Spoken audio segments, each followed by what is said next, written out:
እግዚአብሔር ፈቅዶ መንፈስ አጋንንትም እኔ ምንም አይደለሁ ግን እግዚአብሔር በእኔ ንቃ አድርጎ ተጠቅሞ ብዙ ነገሮችን ይሰራል በቃ በእኔ ላይ ማለት ነው ሁሰት ሲደረስ አንድ ሰው ከአዲስ አበባ የሚሰራው ኃጢአት ይታያል ከዚህ ሆነ ማለት ነው ከቸርነቱ በላይ ክፋት ሰርተናል ከቸርነቱ በላይ ነው ማለት ቸርነቱ እስካሁን ነበረ ከዚህ በላይ ቸርነቱ ደግሞ ከቸርነቱ በላይ የሆነ ስራ ሰርተናል የኔ የምንኩስና የልብስ ካላስተማረው ያን ትውልድ እኔ ምን እሰራለሁ ምንድነኝ ይሄ ቆቤ ካላስተማረው ያን ትውልድ እኔ ምንድነኝ በክነታቸው አገልግሎት ውስጥ የሆነ እንከን ሊመጣባቸው ይችላል የሆነ እንከን ከመጣባቸው ምን ይሆናሉ ነው ያሰዎች ደሞዝ የላቸው ምንም የላቸው ከዛኛውም የተባረሩ ዓላማዎች ናቸው ከዚህኛውም ይወጡ ናቸው ምን ሆነ አለባቸው በሌላ አጠራር መተት መስራት ይችላሉ ማለት ነው መተት ሲሰሩ ደግሞ ከሰው ላይ ጥሩ የሆነ ሰው ሲሰራ ካዩት ለሱም ገንዘብ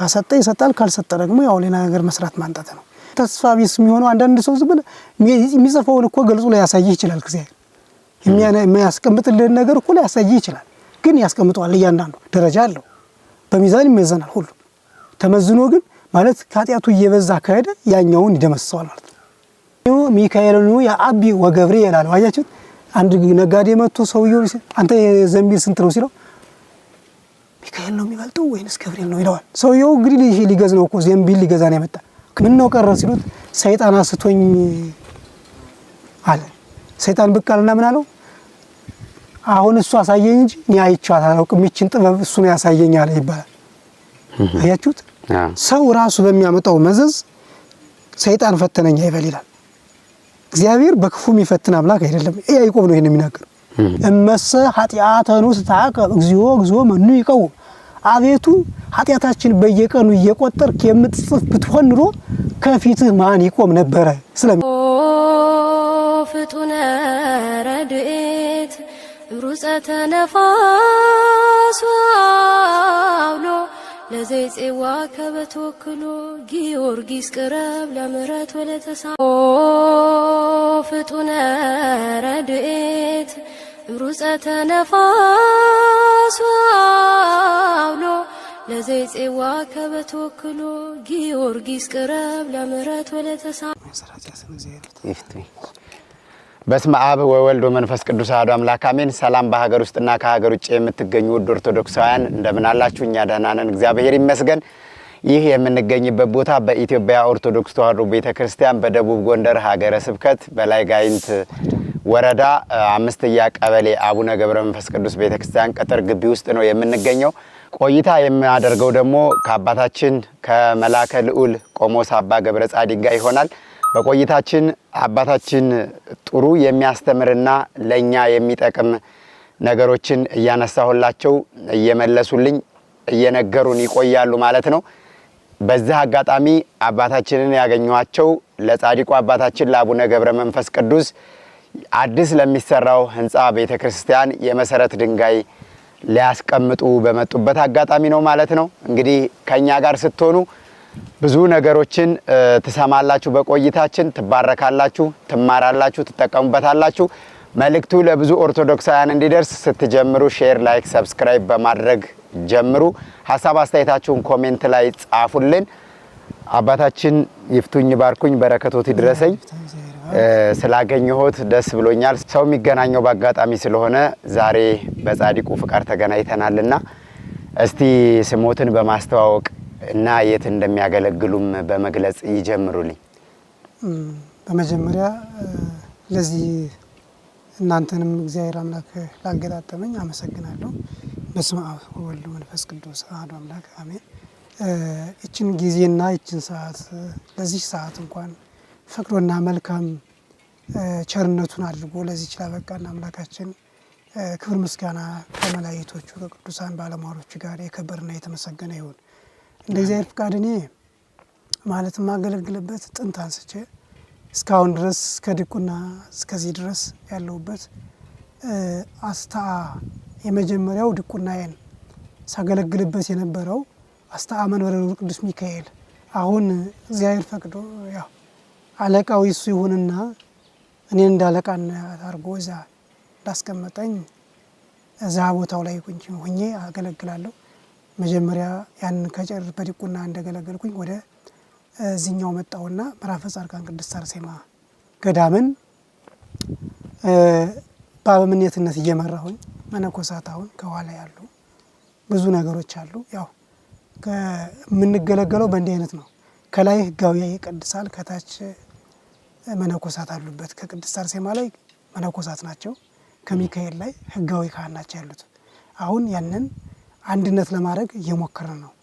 ወደ ቅድስት አርሴማ አንድነት ገዳም ከመጣ ሚካኤልም አንድነት ገዳም ከሆነ ይቀጥላል። ከተማ ላይ እስከሆነም ድረስ ጥንትና አመሰራራቱ በጣም ረዥም ጊዜ ስለሚፈጅ ረዥም ጊዜ ስለወሰደ ብዙ ዘመናቶችን ያስቆጠረ ቤተክርስቲያን ስለሆነ ስንቆጥረው በ332 ዓመተ ምህረት ነው የተመሰረተው።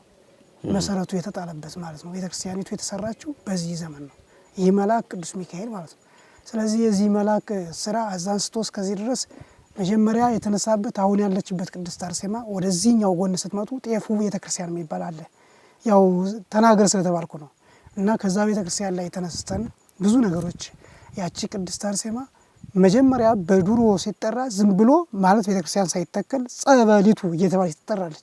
ጸበሊቱ ማለት የማን እንደሆነ አይታወቅም፣ ግን በሴት አንቀጽ ነው የሚጠራ። በሴት አንቀጽ ሲጠራ ግን ጸበሊቱ በጸበሊቱ ነው ወይስ ወይ ነው እየተባለ ነው የሚጠራ። እና እግዚአብሔር ፈቅዶላችሁ መታችሁ ካያችኋችሁ ሁለት አንባ የሚባሉ ተራራዎች አሉ። እዛ ቅድስት አርሴማ ያለችበት ሁለት አንባ። አሁን በሁለት ነገር ምን ይተረጋል? ሁለት አይን አለ፣ ሁለት አንባ ነው። አንደኛው ሁለት አንባ አንብ ከሚባለው ሁለት አይን ባለው ነገር ይለቀስበታል። ሁለት አንባ ከተባለ ደግሞ ሁለቱ መጠጊያዎች ናቸው፣ ተራራዎች ናቸው። ሁለቶቹ መጠጊያ ስለሆኑ ስለዚህ ሁለት አንባ ተብሎ በሚጠራው አካባቢ ቅድስት አርሴማ ጸበሊቱ ፈልቃ ሰው በጣም በብዙ የሚቆጠር ከውጭም ከውስጥም በብዙ ተፈውሰው የወጡ መሃን የወለደበት ዕውራን የበራበት ሙት የተነሳበት ቤተክርስቲያን ነው አሁን ያለንበት እኛ ያለንበት ማለት ነው። እስካሁን ድረስ በሚዲያ እኔ ቀርቤ አላውቅም። እስካሁን በሚዲያ እንደዚህ ቅረብ ምናምን ቢባልም አልቀረብም። ግን አሁን እንዳጋጣሚ ከዚህ ስለመጣሁኝ እናንተ ልጆች ካገኘሁኝ መናገር ያለብኝን ነገር መናገር አለብኝ። እውነታውን መናገር ስላለብኝ ማለት ነው። እና እውነታው እስከምትረዱ እስከምታውቁት ድረስ ይሄን ይመስላል። ሌላ እንደ እግዚአብሔር ፍቃድ ወደዚህ ቦታ ዝም ብሎ አይደለም የሚያመጣ ክርስቶስ።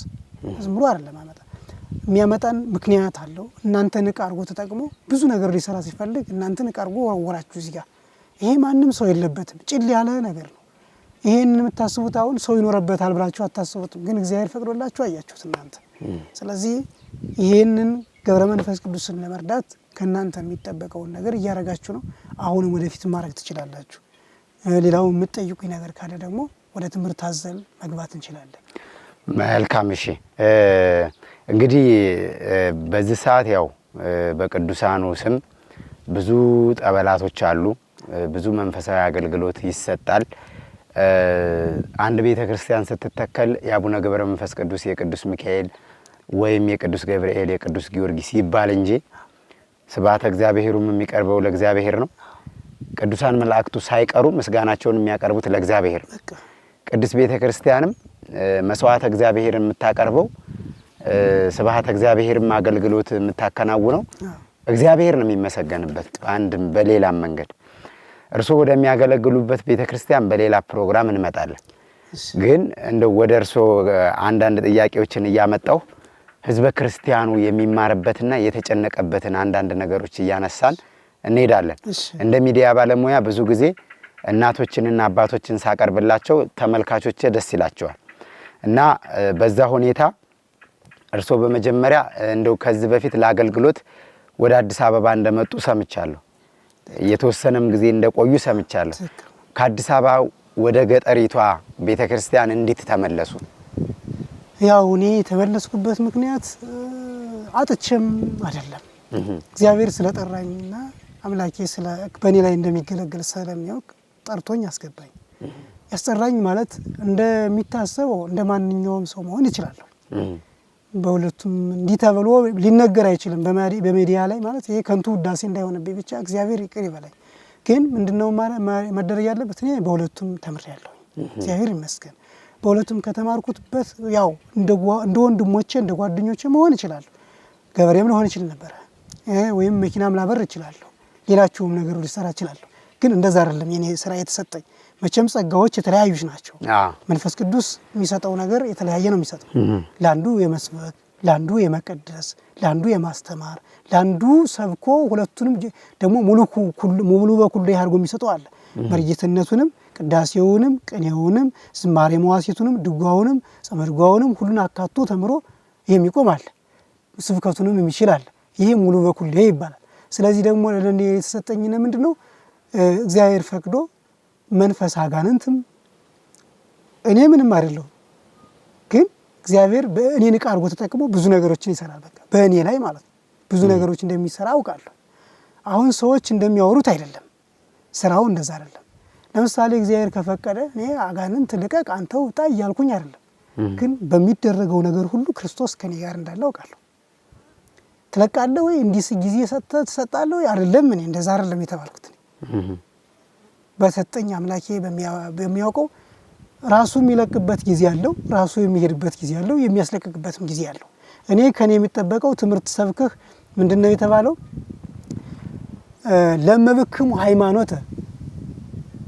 ለመብክሙ ሃይማኖተ መጠሰፔ ሰላጴ ፍልስ ዝንቱ ደብር ከአወዘየ የሚል ነገር አለ። ይሄ ማለት ሃይማኖት ማለት ትንሽ የሰናፍጭ ቅንጣት ያህል እምነት ቢኖራችሁ ይህን ተራራ ተነቅለህ ወዲያ ፈቅ በል ብትሉት ይሆናል። ተራራ የተባለው ማን እንደሆነ ማሰብ ያስፈልጋል። ተራራ ማለት ከኛ ጋር ያደገው ሰይጣን ከውስጣችን ያለው ዘመድ ሆኖ ያደገነ ሰይጣንን ለማስለቀቅ ትንሽ የሰናፍጭ ቅንጣት ያህል እምነት ከውስጣችን መገኘት አለበት ነው። ያ እምነት ካለ ሰይጣንን ማባረር እንችላለን። በስግደት በጾም ዝንቱ ዘመድ እየወጽ ዘመለ ጾም ወጸሎት። ይህ ዘመዳችን ወገናችን የሚወጣው በጾም በጸሎት በስግደት በክርስቶስ ጋር በመጸለይ ከእመቤታችን ጋር በመገናኘት ነው ይህንን ማስለቀቅ የምንችለው ተብሎ የተነገረው ለዚህ ጉዳይ ስለሆነ። ስለዚህ አንዳንድ ሰው ጊዜ ስለ አጋንንት ምናምን አታውሩ፣ ጋንንት እንደዚህ አይልም እንዴ? ታዲያ ማን ነው ታዲያ ክርስቶስ የልዩውን እንዴ? ታዲያ ምንድን ያለው? በእኔ የሚያምን እኔ የምሰራውን ስራ ይሰራል። እቺን ነገር እንድትይዟት። በእኔ የሚያምን እኔ የምሰራውን ስራ ይሰራል፣ ከእኔም አብልጦ እጅግ አብልጦ ይሰራል ነው ያለ። ስለዚህ በእሱ ያመነ ሰው እንዴት ይህንን መስራት ያቅተዋል ብሎ ያስባል የሰው ልጅ? ማን የሰጠን ታዲያ? እሱ ከወሰደው ወሰደው፣ እሱ ከሰጠን ደግሞ ሰጥቶናል። እምነት ካለ እኮ እንደዛ ነው። ስለዚህ ተራራውን መንቀል እንችላለን እኛ እምነት ካለን። ተራራ ማለት ዲያብሎስን ነው፣ ሾላውን ነቅለን መትከል አይደለም። ዲያብሎስ ከልባችን ውስጥ የተተከለውን አብሮ ሲላል፣ ግን ዝለን የነበረውን ክርስትናችን እንድንተጋ ያደርገናል። በምክንያት ይጠራናል፣ ያለ ምክንያትም ይጠራናል እግዚአብሔር። እንዲህ አይነት አምላክ ስለሆነ ማለት ነው። እና በዚህ ምክንያት ሰው ተጨንቋል። የሚጨነቅበት መንገዱ አንዱ ምንድነው? ይሄ ነው። ለምሳሌ ከኔ መዛል የተነሳ ጸሎት ሳረግ የነበረ ሰው ያቋርጣል። ለምንም ያቋርጥበት ምክንያት አለው። ያቋርጥበት የሚለምነውን ነገር ካላገኘ፣ ለምሳሌ ሁልጊዜ ደስተኛ ስሜታዊ ክርስቲያን ወይ ሶስት ክርስትና አይነት አሉ። ለምሳሌ ስሜታዊ እና የተረጋጋ ከዛ የመጨረሻ ይባላል። አንዳንዱ ስሜታዊ የሆነ የሚመጣው እንዲህ ነው እያለ ይመጣል። በስሜት ዝም ብሎ ይመጣና የሆነ ነገር ሳያገኝ ሲቀር ተመልሶ በስሜቱ ተመልሶ አይ እንግዲህ ብዬ ተሸንፌያለሁ ብሎ ስሜታዊ ነው። ደግሞ ክርስትና ዝም ብሎ እንደዚህ አይነት ሳይሆን ለዘብ ያለ ምርጥ የሆነ የተደላደለ ክርስትና ሆኖ መሄድ አለበት። ለሱ ክርስትናው ምንድነው? ልክ አስፋልት ነው፣ ግን በሌላ በኩል ስታስበው እሾሃማ ሊኖረው ይችላል። ፈተናዎቹ እሾሃማ ናቸው። የሚገጥሙ ነገር ሁሉ እሾሃማ ሊሆኑ ይችላሉ፣ ግን ውጤታቸው መልካም ይሆናል። ክርስትና ውጤት ያ እና ስለሆነ ልጆቻችን በአንተ በኩል የሚያዩ ሁሉ ክርስትና እንደዚህ ነው። ከዛ ስለጣመን ነው እኛ ዝም ብለን የጣመውን ዓለም ወደዚህ ትተን የምንመጣው። ከዚህም ዓለም ምርጥ ዓለም አለ ከኛ ውስጥ ማለት ነው። ምርጥም ባይሆን እንኳን ምርጥ ዓለም ነው ይሄ። በቃ በሰው ዘንድ ስታየው ምርጥ ዓለም ላይሆን ይችላል። በእኛ ስም የሚነግዱ ብዙ ነገሮች አሉ፣ ብዙ ሰዎችም አሉ። በእኛ ስም ብዙ ሰዎች አሉ የሚነግዱ ማለት ነው። ግን እኛ ትክክለኛውን ወደዚህ ስናመጣው ምንድነው? ገዳማዊ ህይወት መልካም ህይወት ነው። ጳጳሳት ይወጣበታል። መምህራን ካሉ መምህራን ደግሞ ጳጳሳትን ይወልዳሉ። ጳጳሳት ደግሞ ምን ይወልዳሉ? መነኮሳትን ይወልዳሉ፣ ክህነትን ይወልዳሉ፣ ዲቁናን ይወልዳሉ። እንደዚህ ስለሆነ ገዳም መኖር ለቤተ ክርስቲያኒቱ ትልቅ ከፍተኛ አስተዋጽኦ ይሰጣል ብዬ እገምታለሁ። እና ስለሆነ ሌላም ጥያቄ ካለ መቀበል እችላለሁ። መልካም። እሺ፣ አሁን ህዝቡና ዓለም እየተጣላችበት ወይም ፈተና ላይ የወደቀችበትን አንዳንድ ነገሮች ላንሳሉት። ለምሳሌ እርሶ ካነሱት ሀሳብ ጋር ተያይዞ አንዳንድ ሰዎች ለ10 ዓመት ለ15 ዓመት በጣም ጸለይኩ፣ ጾምኩ፣ ሰገድኩ የሚጠይቁኝ ሰዎች አሉ።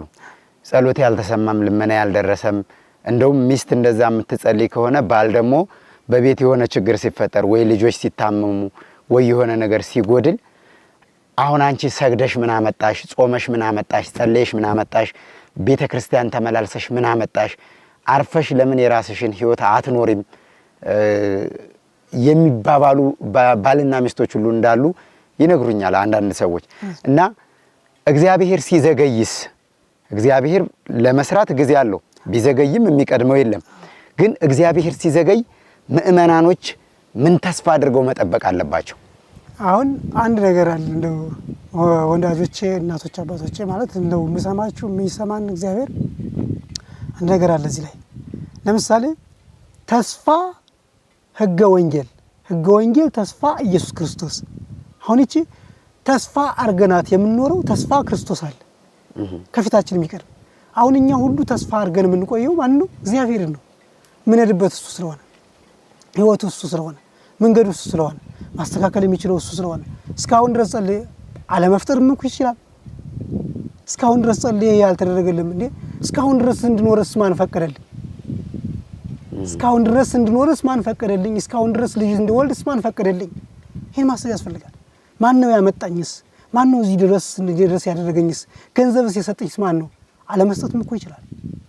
እንደው ልንገርህ ከዚህ ላይ አንድ ድሃ አለ ለምሳሌ በጣም ውጤን ማለት በጣም ዝቅ ያለ ድሃ የሚባል በመቆፈሪያ የሚቆፍር ሰው ነው። በቃ በዚህ ሀገር እንደዛ ነው። እንጨት የሚሸጥ ሰውና አሁን ዛሬ ከሰል የሚሸጥ ሰው በጣም ሀብታም ነው። ድሮ ግን ከሰል የሚሸጥ ሰው ደካማ ከተባሉት ከሚጠሩት ድሃ ከተባሉት ሰዎች የሚጠራ ነው። ያ ድሃ ሰው መቆፈሪያ ነው የሚቆፍር። በመቆፈሪያ ነው እህሉን አዝመራውን የሚተክለው፣ አዝመራውን የሚዘራ። ስለዚህ መቆፈሪያ የያዘው ምን ይመኛል መሰለ? በሬ ይመኛል። በሬ የያዘው ምን ይመኛል? ትራክተር ይመኛል። ትራክተር የያዘው ምን ይመኛል? መኪና ቢይዝ ይላል። መኪና የያዘው ምን ይመኛል? አየር ባበር ይላል። ገብቶሃል? አየር የያዘው ምን መንኮራኩር በያሱ ይላል። መንኮራኩር የያዘው ምን ይመኛል መሰለ? እግዚአብሔርን በሆንኩ ብሎ ሰው ይመኛል። በቃ በዚህ ምክንያት የሚሞላለት ነገር አለ፣ ሐሳቡ ደግሞ ያልተነቀለለት። ለምሳሌ ከውስጣችን ድሪቶ ነገር የሆነ የማታስበው ነገር ማለት የማይታሰብ ነገር ካሰብክ ካንተ ላይ ብዙ ጭቅጭቅ ይመጣል። እግዚአብሔር ሰላም ነው። ለምን እንዲህ ሄደሽ ሰግደሽ ቅድም እንዳልከው ጥያቄው ማለት ነው። ለምን ሰግደሽ እንዲህ አላመጣሽም ሊላት ይችላል ባልተቤቱ። ግን በሰገደሽ ቁጥር ምን እንደሚሰጣት ደግሞ እግዚአብሔር እሱ የሚያውቀው ነገር አለ። ለምሳሌ ከቅዱሳን እናቶች ስንነሳ ቅድስት ሐና እናታችን ድንግል ማርያም ስትወልድ ምን ደርሶባታል? በቅሎ መሃል ብዙ ነገሮች በሰው ዘንድ እንዲያውም ስለታችሁን የማይሰማችሁ እየተባሉ አልነበረም? እና ከነሱ ከአባቶቻችን ከጥንት ከጠነከሩት አባቶች መማር አንችልም ወይ ነው? እኛ መማር የምንችለው እኮ ከነሱ ነው። ማንም ሰው አቅም ኑሮት አይደለም። ግን ይህንን ብላችሁ የምትመልሱት ሰዎች ካላችሁ ጥንት የነበሩትን እናቶችና አባቶቻችን እነ አብርሃምን እነ ይስሐቅን እነ ያዕቆብን መስማት አለባችሁ፣ ማየት አለባችሁ። እነ ኤልሳቤጥን በማህፀን ተዘግቶባቸው የቆዩትን ቅዱሳኖችን እነ ሐናን የሳሙኤል እናት እነሱን ማሰብ ያስፈልጋል።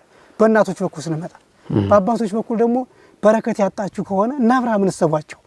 አብርሃም እኮ ተሰዷል፣ ብዙ ነገሮችን ሄዷል፣ ግን ብዙ ነገሮችን አብርቷል። ደግሞ በቃ በእንዲህ አይነት ነገር ተስፋ ከክርስቲያን ላይ አንድ ክርስቲያን ተስፋ የሌለው ከሆነ ክርስትናው የለም። በቃ ተስፋ ቢስ መሆን ከዲያብሎስ ጋር መጫፈር ነው። ተስፋ ያለው ከሆነ ደግሞ የእግዚአብሔር ልጅ ልዩ ንጹህ ልጁ ይባላል። በቃ ይሄ ስለሆነ ተስፋችን ማን ነው? ኢየሱስ ክርስቶስ ነው፣ ለኛ ነው። ስለዚህ ብትሰግዱ ብትጸልዩ ተስፋችሁን አስባችሁ ካላጋችሁት ሁሉ ነገር እንደሚፈጸም ነው ጥያቄያችሁ የሚመለሰው። በእኔ በኩል እንደዛ ነው ጥያቄ። አሁን ሰው በህይወቱ እየኖረ ሰይጣንን አሸነፍኩት ብሎ የሚያስብበት የብቃት ደረጃ ወይም ደግሞ ዓለም ላይ እየኖረ ሰይጣን ከሰው ተለይቶ የሚኖርበት ሰው በስትክክል ከእግዚአብሔር ጋር ተገናኝቶ ነው የሚኖርበት ማረጋገጫ ምንድን ነው?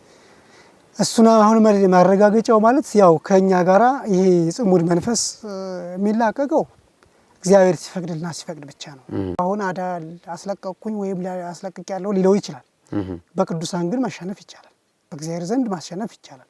ማሸነፍ የሚቻለው ደግሞ አንተ ተጋድሎህን የሚፈጽምልህ ለምሳሌ ስንወስድ ዮሐንስን እንወስደው ዮሐንስ ሐጺር ከቅዱሳን መነኮሳት ውስጥ ልውሰድና ዮሐንስ ሐጺር ለምሳሌ አትናንስያ የምትባል ሴት በበረሃ በገዳም አብራ ስትቆይ ነበረ። ከዛ በኋላ ወደ ዓለም ገባችና ሆቴል ቤት ከፈተች ነው የሚለው።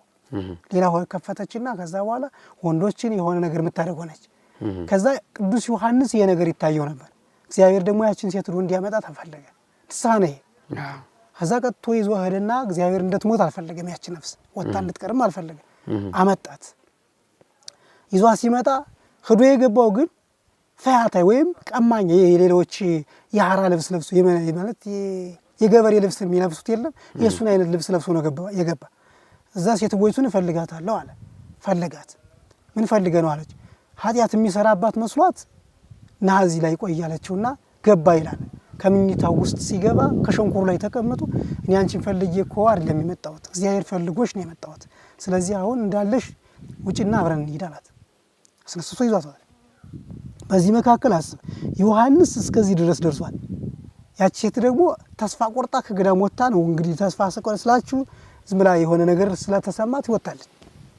መልሶ ግን ነፍሷ እንድትማር አደረጋት። ወጣች። መልሶ ይዟት መጣ። መንገድ ላይ ሲደርሱ ጸሎት ሲያደርግ ጫማም አልለበሰች። ቢቶንም እንደከፈተው ሸው ነው የመጣችው። ለምንም ለድመቱ ለውሻው ትተው ነው የመጣችው። አስብ አንድ ዓለም ይሄ ነው። አንድ መነኮሳት እናት አባቱን ከተወ ምን ይባላል? ያለ ደም መፍሰስ ሰማዕት ነው። እንቅልፉን ሲታገል ጸሎት ሲያደርግ ያ ሰማዕት ነው። ከእንቅልፍ ጋር መታገል ሌሊት ቆሞ ጸሎት የሚያደርግ ሰው ሆኖ ሰማዕት ነው። ያ በሰማዕትነት ይያዝለታል። ክርስቶስ የሚይዝለት ስላለ ማለት ነው። አሁን ተስፋ ቢስ የሚሆነው አንዳንድ ሰው ዝም ብለህ የሚጽፈውን እኮ ገልጾ ላይ ያሳይህ ይችላል። እግዚአብሔር የሚያስቀምጥልህን ነገር እኮ ላይ ያሳይህ ይችላል። ግን ያስቀምጠዋል። እያንዳንዱ ደረጃ አለው። በሚዛን ይመዘናል ሁሉ ተመዝኖ ግን ማለት ኃጢአቱ እየበዛ ከሄደ ያኛውን ይደመስሰዋል ማለት ነው። ኃጢአቱ እየበዛ ካለ ደግሞ ጽድቁ እየበዛ ከሄደ ያኛውን ምን ያደርገዋል? ይደመስሰዋል ማለት ነው። እና ይሄ ስለሆነ በዚህ ምክንያት ይሄን ይመስላል። ዮሐንስ አስወጣት። ካስወጣት በኋላ ነፍሷን መላእክት ቅዱሳን ከላይ አንስቶ እስከ ታች ከታች አንስቶ እስከ ላይ ይዟ ሲሄድ መለሱ። ሲያይ ጌታ ሆይ ኃጢአቷን ንስሐዋን እኮ አልተቀበልኳትም፣ ምን ነው አሁን ወሰድካት አለው። አይ ልጅ ዮሐንስ ገና አንተ መጥተህ ከቤቱ ተቀምጠ ስትጠይቃት ልቧን ለእኔ ስትከፍተው ንስሐዋን ኃጢአቷን አስተሰርይልያታለሁ፣ ስለዚህ ነፍሷን ተረክቤያታለሁ አለው። ዮሐንስ ብቃቱ ይሄ ነው። እንግዲህ አስበው ሰው አጋንንትን አሸነፈ የሚባለው በዚህ ነው። አሁን አላሸነፈው አሸንፎታል። ጠቅልሎ የት ገብቷል? ምናኔ ውስጥ ገብቷል። ያኛው ዓለም ደግሞ በሚስቱ በትዳሩ ህይወቱ በቁርባን በስጋው ደግሞ እየተጣመረ መስጠፍ ደስ እያለው ሲከፋውም ደስ እያለው ሳይከፋውም ደስ እያለው መኖር አለበት። በዚህ ዓለም ሲኖር የሚኖረው ሰው ማለት ነው። የዘላለም ምቾት እንደ ለስጋ እኮ የስጋ ምኞት ብቻ ነው። አሁን ሰው እየተቸነፈበት ያለው ምንድነው? አልመቸኝ አለ የሚለው ነፍሱን አይደለም እኮ ስጋውን ነው እየተመቸ አልመቸው ያለው። ለምን በነፍሱ ውስጥ ጥሬት ይሄዳለው ካለ ነፍሱን ብቻ ነው እንጂ የሚመቻት ስጋውን አይመቸው። ለምን ሲቆርብ ሲሰግድ ሲጸልይ ነፍስን እየተመቻት ነው የሚመጣ። ስጋን ግን አይመቸው ያ ነገር ማለት ነው። ስፖርት በሰራ ቁጥር ስጋህን ሊመች ይችላል። ስግደት በሰገድክ ቁጥር ደግሞ ነፍስን ይመቻታል። ስፖርት ስትሰራ ለምሳሌ ኩሻፕ ወይም የሆነ ነገር ስትሰራ ማን ነው አሁን ሰው ከኔ ጋር ቦክስ ቢገጠም አሸንፈዋለሁ ነው የምትለው አይደል? በዚህ ምክንያት መለካት ትችላለህ። ነፍስህን እንዲባረክ ቁጥር ሰይጣን ካንተ ላይ አቅም እያነሰው ይሄዳል ነው። እና ይሄን ይመስላል። ስለዚህ ዮሐንስ ሐጺር እስከዚህ ድረስ ነው ብቃቱ። ከዛ በኋላ ዘንቢል ይዞ ወጥቶ ሲሸጥ መላእክቶችን ሲወጡ ሲያወርዱ ሚካኤልን የአቢ ወገብርኤል ይላል። አያችሁት? አንድ ነጋዴ መጥቶ ሰውየው አንተ ዘንቢል ስንት ነው ሲለው ሚካኤል ነው የሚበልጠው ወይንስ ገብርኤል ነው ይለዋል። ሰውየው እንግዲህ ሊገዝ ነው እኮ ዘንቢል ሊገዛ ነው የመጣ ከዮሐንስ ፊት። ዮሐንስ ደግሞ ከሰማይ ገብቶ እንግዲህ ሁሰት ደርሷል ማለት ነው፣ ተመስጦ ማለት ነው። ከዛ ዘርሶ ስለሚያይ ይሄኛው ሰውዬ ደግሞ ነጋዴው መጥቶ ማን ነው የሚጠይቀው? ዘንቢሉ ነው የሚጠይቅ። ገበያ ላይ ቁጭ ብሎ ዮሐንስ ሊሸጥ ቁጭ ብሎ ነው። ግን ከዛ አይደለም ያለ ዮሐንስ እዛይ ነው። ሁሰት ሲደረስ አንድ ሰው ከአዲስ አበባ የሚሰራው ኃጢአት ይታያል። ከዚህ ሆነ ማለት ነው። ኩሰት ማለት ነው። ያ ብቃት ደረጃ ሲደርስ 10ን ቅድስና ስትሞላው አዲስ አበባም ሆነ ማንኛውም ሰው ይታያል። ቅድስናው 10ኛውን ቅድስና ስትደርስ ሙስሊም ይሁን ክርስቲያን ታዝንለታለህ። ይሄ ቅድስና ነው። ቅድስናው ደረጃ እንደዚህ አይነት ነው። ስለዚህ ይሄን ይመስላል ነው እና አሸነፍከው የምትባለው ስትሞት ብቻ ነው። ሰው ምድር ላይ ሲኖር ግን የነፍስም የስጋም ስራ እየሰራ በደስታ የሚኖረው ምን ሲሰራ ነው? በደስታ የሚኖረው እንግዲህ በቤተ ክርስቲያን የምታዘውን እግዚአብሔር የሚያዘውን ሕግ ሲፈጽም ነው። ቤተ ክርስቲያን የእግዚአብሔር ሕግ ናት አይደል? የእግዚአብሔር ስርዓት ናት። ጉላቱ ራሱ ነው አይደል? መሰረቱም ራሱ ነው። ስለዚህ ቤተ ክርስቲያን ማናት? እግዚአብሔር አለባት፣ የእግዚአብሔር አካል ናት። ከዚህች ቤተ ክርስቲያን ላይ የሚወጣው ሰው ሁሉ ካህናቱም ሆነ ሊቃውንቱ የሚያስተምረው ነገር ከእናንተ ህይወት ጋር ተጣምሮ በእነሱም ህይወት ሰርጾ የእነሱንም ቤት ሰርቶ የእናንተንም ቤት ሰርቶ ከመጣ ያ ሰው ስጋ ወደሙን የሚወስድ ከሆነ ሁልጊዜ ደስተኛ ነው። በቃ ሰላምን ያገኛል። ሰላሙ እሱ ስለሆነ ማለት እጁ ትራሱ እሱ ስለሆነ ማለት ነው።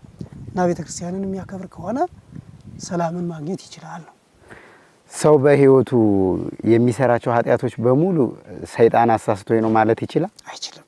እሺ፣ የራሱ መንገድ አለው። ለምሳሌ ምክንያት እንዴት መሰለ? ትንሽ የመርፌ ቀዳዳ ያህል ቀደህ ለሰይጣን አታሳየው ይላል። በዛ ደምሮ ብዙ ነገሮችን አምጥቶ አስፍቶ አንተን አሳስቶ አሰናክሎ ስለሚወስድ ማለት ነው። ስለዚህ ይህንን አንተ ለምሳሌ ቤት አለ። ቤት ግን በቁልፍ ከዘጋኸው ማን ይገባበታል? ሌባ ካልሆነ በስተቀር ቁልፉን ተቆልፏል አይደል? ያንተም ልብ ከተቆለፈ ለእግዚአብሔር ብቻ ክፍት የሚሆን ከሆነ ምን ይገባብኛል ብለህ ታስባለህ ነው። እና እንዲህ አይነት ነው ጥያቄ።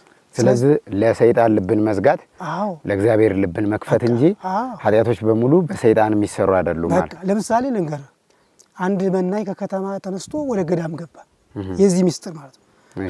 ከገዳሙ ሲገባ ከገዳሙ ውስጥ ያሉ ዶሮዎች አሉ። እሺ፣ ጾመኛ አይደለም ብዙ እንትን አላለም፣ ብዙ ክርስትናው እንትን አላገባውም፣ ግን ገብቷል ከገዳሙ። አበምኔቱ ሲደውሉ የመጨረሻ ሰዓት ሊዋላ ሲደውሉ እሳኛው ያኛው ከቤተ ክርስቲያኑ ከገዳሙ ውስጥ ካሉት በአት ቁጭ ብሎ አንዲት የዶሮይቱን እንቁላል ይዞ በጧፍ ይጠብሳል። አሁን ይህንን ብልሃት ማን አስተማረ ብሎ አባ ምን ነው ቀሩ ሲሏቸው ምን ነው ቀረ ሲሉት ሰይጣን አስቶኝ አለ። ሰይጣን ብቅ አለና ምን አለው? አሁን እሱ አሳየኝ እንጂ እኔ አይቼዋት አላውቅም፣ ይህችን ጥበብ እሱ ነው ያሳየኝ አለ ይባላል። አያችሁት? ሰው ራሱ በሚያመጣው መዘዝ ሰይጣን ፈተነኝ አይበል ይላል። እግዚአብሔር በክፉ የሚፈትን አምላክ አይደለም። ያዕቆብ ነው ይሄን የሚናገር። እግዚአብሔር በክፉ የሚፈትን አምላክ አይደለም። ፈተናን ግን ያመጣል፣ ግን በክፉ አይደለም፣ መዝኖ ነው የሚያመጣው። ለአንተ ተለክቶ የሚሰጥህን ነገር ሚዛኑን እንድታልፈው ደግሞ ከአንተ ተግተህ መጸለይ ያስፈልጋል ነው የሚለው። ያ ፈተና የሚመጣው ለአንተ ስራዬ ተብሎ ተሰጥቶ ነው የሚሰጠው። ግን እንዴት ብለህ እንድታልፈው ሚዛኑን መዝኖ በሚዛኑ ውስጥ ሳልፍ ጌታ ሆይ እንዳላስቀይምህ፣ ፈተናውን ስትሰጠኝ በሚዛኑ ውስጥ አልፌ ከሚዛኑ አልፌ አንተን አስደስቼ እንዳልፍ አድርገው ነው እንጂ ማለት ያለብን እኛ በሚዛኑ ውስጥ ገብቶ ከሚዛኑ ወርቆ መገኘት የለበትም ያ ሰው። ስለዚህ ፈተናዎች ቢኖሩም ለክቶ ነው የሚለካቸው ለኛ ነው። ደብተራ ማለት ምን ማለት ነው? ደብተራ ማለት በእኛ በቤተ ክርስቲያን እመቤታችን ድንኳን ማለት ነው። ደብተራ ማለት እመቤታችን፣ ደብተራ ማለት ድንኳን ሃይመት ወይም የአብርሃም ድንኳን፣ ደብተራ ኦሪት እመቤታችን ናት። ስለዚህ ደብተራ ማለት ምንድን ማለት ነው? ድንኳን ማለት ነው። ወይም ቤተ ክርስቲያንን አስውቦ የሚቆም ደብተራ ተብሎ በሰሙ ይጠራል። ደብተራ ማለት ደግሞ በጥሌላ ያጠሯ እመቤታችን ናት። በቃ ሰዎች ይሄን የመሰለ ስም ካለው ደብተራ የሚለው ትርጉም ለምን የደብተራ መተት ብለው ይናገራሉ? ወይ መንፈስ በሰዎች ላይ በተለያየ በጠበል ቦታ በሆነ አጋጣሚ ሊሆን ይችላል የደብተራ መተት ነኝ ብሎ ለምን ይጮሃል? ያው ማለት ሰይጣን ምን ጊዜም እኮ መልካም ስራ አይደለም የሚያስበው። ለምሳሌ አሁን ከኛም ውስጥ ብዙ ነገሮች አሉ። ለምሳሌ ሁሉም ደብተራ ነው ሊባል አይችልም። ደብተራ የሚባለው ገብቷል መርጌትነቶች ውስጥ ገብተው የሚቀድሱ የሚያገለግሉት ቁመት የሚቆሙ በጽናጽል ማቋቋሙን የሚቆሙ ድጓውን የሚሉ እነዚህ ደብተራዎች ይባላሉ። ደብተራ ማለት ብያለሁ ድንግል ማርያም ናት እዛ ውስጥ። ግን ደብተራ ተብሎ ደግሞ ሌላ ጠንክዋይ የሚውል አለ። ከኛም ውስጥ ሆኖ ሌላ የኛን ሃይማኖታዊ የሆነ ነገር የሚያስመታ አለ። ከዛ ውስጥ ሆኖ እንዲህ የሚሰራ አሁን በዛ መካከል እንዲህ የሚሰራው ስራ ከማን ጋር ኮንታክት ሆነ ማለት ነው? ደፍተራዎችም መታች ሆኑ እና ያኞቹም ጠንቋዮችም መታች ሆኑ። ስለዚህ ሁሉም ደፍተራ ደግሞ ደፍተራ ተብሎ ማለት ነው፣ ወይም ጠንቋይ ተብሎ ሊጠራ አይችልም ለማለት ፈልጌ ነው። ደፍተራ ማለት ግን ማናት ብያለሁ? እመቤታችን። በቃ ደፍተራ ማለት ድንኳን ማለት ነው። ደፍተራ ማለት እመቤታችን ናት። ደፍተራ ድንኳን ትባላለች እመቤታችን። በቤተ መቅደስ ለሚያገለግሉ የቤተ ክህነት ትምህርት ወይም መንፈሳዊ ትምህርት ለተማሩ ሰዎች ደብተራ የሚለው ስያሜ እንዴት ነው የሚሰጣቸው? ሀሳቡን እንድናጠረው። አዎ ለምሳሌ አሁን እኛ ደፍተራ ብለን የምንጠራቸው ቅኔ ቤት የቅኔ ተማሪው ቅኔ የሚያውቅ ወይም መርጌታ ሆኖ የሚቆም አልኩ። ይህን ደፍተራ ብለህ ተሰይመዋለህ። ደፍተራ ማለት በሌላ በኩል ደግሞ ሌሎች በሰማዊ አጠራር ደግሞ ደፍተራ ተብሎ የሚጠራው ክህነት የፈረሰበት ብለው የሚጠሩታል። ያን ደግሞ ይጠሩታል። ይወጣል ክህነት የሌለው ሰው በሌላ በኩል ሲጠሩት ደግሞ ደፍተራ ብለው የሚጠሩት እንደዛ አይነቱ ሰው። ከዚህ ግን ማለት ወደ ቤተ ክርስቲያኑ ስናመጣው ደፍተራ የሚባለው በክህነትም ያለ ሰው ነው። ድጓ የሚያውቅ ነው። አቋቋም የሚያውቅ ነው። ቅኔ መዋሲት ዝማሬ የሚያውቅ ነው ደፍተራ ተብሎ የሚጠራው ያለው በቃ። ስለዚህ ሙሉን አካቶ አሁንም ደፍተራ ድንኳን ማለት እመቤታችን ሁሉን አካቶ የተሟላለች ውብ እመቤት ስለሆነች ማለት ሁሉ ነገር በሷ የተገኘ ስለሆነ ነው። አንድ ግን ደፍተራ ተብሎ የሚጠራው በዚህ ምክንያት ነው።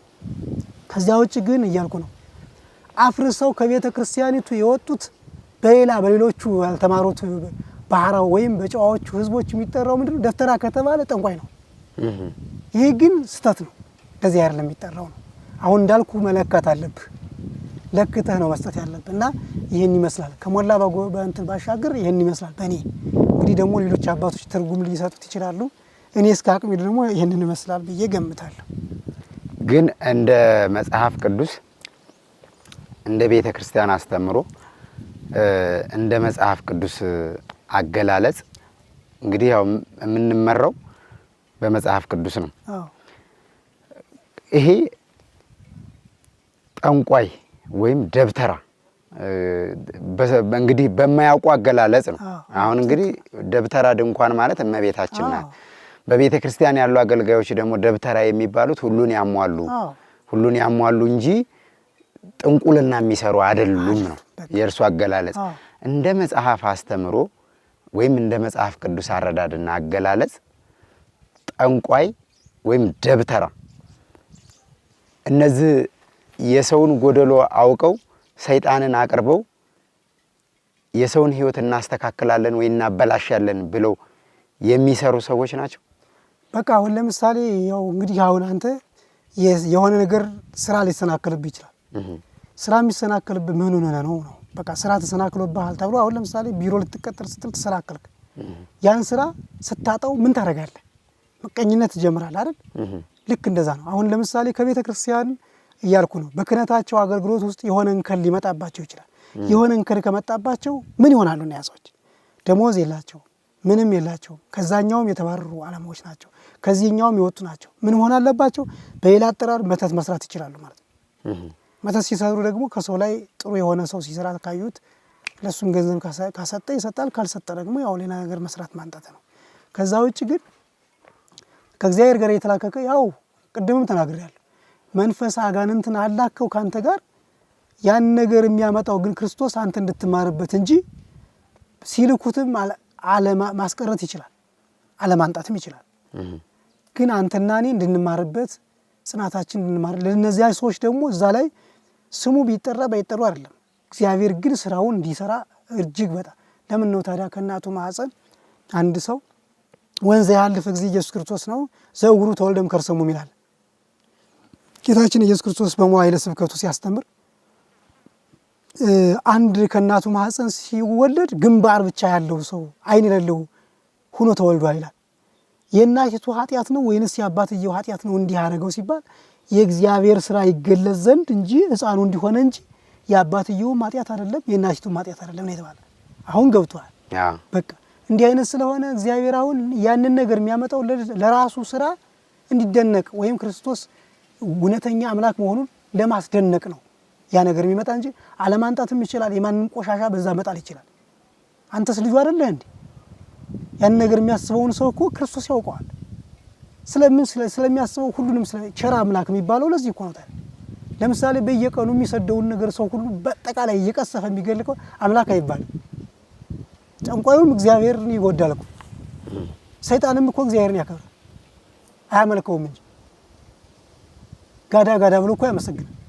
ለምን አውሎ ያሳድረዋል። ለምን ክፋት ሲያመጣ በዛ ክፋተኛ ወጣለትና እግዚአብሔር ታዲያ ይህን ያህል ዘመን ሲሰደብ የኖረው ለምን ይመስላችኋል? እንደማለት እንደ ሰይጣን ቢሆን እኮ እግዚአብሔር እንዴት ሁሉን ዓለም አጥፍቶ በአንድ ጊዜ ይጨርሰው ነበር። ግን እንደዛ አይደለም። ቅድም ተናግሬያለሁ። እግዚአብሔርን እሳትን ማን ይመልሰዋል ብላችሁ ውሃ ነው የተባለው። ውሃና ገደል ይመልሰዋል እሳትን። ቸርነቱ ገደል ነው ክርስቶስ፣ ቸርነቱ ውሃ ነው ክርስቶስ። እመቤታችን ማለት እግዚአብሔር ቸርነቱ ውሃ ስለሆነ አሁን እችን ዓለም ላቃጥላት ቢል ቸርነቱ ስላለ ያግደዋል። እያንዳንዳችን የሰራነው ስራ በጣም ከባድ ነው። ያንን እያሰበ የሚሰራ ቢሆን እመሰ ኃጢአተኑ ስተአቀብ እግዚኦ እግዚኦ መኑ ይቀውም፣ አቤቱ ኃጢአታችን በየቀኑ እየቆጠርክ የምትጽፍ ብትሆን ኑሮ ከፊትህ ማን ይቆም ነበረ ስለሚል ነው። ስለዚህ ቸርነቱን ብቻ እያሰብነ መኖር ያስፈልጋል። ቸርነቱን ብቻ ስናስብ ደግሞ በእኛ ውስጥ ጾም፣ ስግደት፣ መጸለይ፣ ማምለክ ያስፈልጋል እና ያንን ምታተኛውን ደግሞ ከኛ ያርቀዋል ማለት ነው። ስለዚህ እንዲህ አይነቱ ተንኮለኞች አፍርሰው የወጡና ገንዘብ እናገኛለን፣ ሌላ ትርፈኛ ውጤት እናገኛለን ብለው የሚወጡ ሰዎች ናቸው። ቤተክርስቲያኒቱን እንዲህ እያሰደቧት ያሉ እንጂ ደፍተራ ማለት እመቤታችን ናት እንጂ እኛ እስከምናውቀው ደፍተራ ማለት ክርስቶስ ነው። ደፍተራ ማለት ቤተክርስቲያን ናት። ደፍተራ ድንኳን እመቤታችን ናት። ጨርሻለሁ። ሌላ የለም ነገር። የምእመናን የቤተክርስቲያን አገልግሎት ድርሻ ምንድን ነው? እነሱ አገልግሎታቸው በሚሰጣቸው ለምሳሌ ጉልበት ካላቸው በጉልበታቸው አስተዋጽኦ በመክፈል አስራታቸውን በማውጣት እግዚአብሔር በሰጣቸው ሰውነትም ሆነ ማንኛውም አካል ማገልገል ድርሻቸው ነው። እነሱ አንድ ጀማሪ ክርስቲያን ለምሳሌ ወደ መንፈሳዊ ሕይወት ሲመጣ ጸሎት ከምንድን ነው መጀመር ያለበት? ጸሎት መጀመር ያለበት ያው ቤተክርስቲያን የምታስተምረውን እንግዲህ ከአባቶች መምህራን ተቀጥቅጦ መማር ያለበትን ይማራል። ከዛ ውጭ ደግሞ አንደኛውን ከዛኛው ሲጀምር ገና ሲጠመቅ እኮ እክይደክ ከሰይጣን እያለ ይደግምለታል። ነፍሱ ትሰማለች። ያንን ስጋው ግን ላይሰማ ይችላል። ነፍሱ ግን ትሰማዋለች። በእኛ ዘንድ አዋቂ አይደለም አይደል? ግን እክይደክ ከሰይጣን ክርስትና በምነሱ የክርስትና አባቱ ሲያነሳው ጣቱን ይዝና እክይደክ ከሰይጣን እክይደክ ከሰይጣን እያለ ይላል። አሁን መሰረቱን ተማረ ማለት ነው። ከዛ በኋላ ያንን የሚቀበለው ሰው ምን ይላል? እድራለው እኩላለው እንደ ባህር ልጄ አለየውም ብሎ ይቀበላል።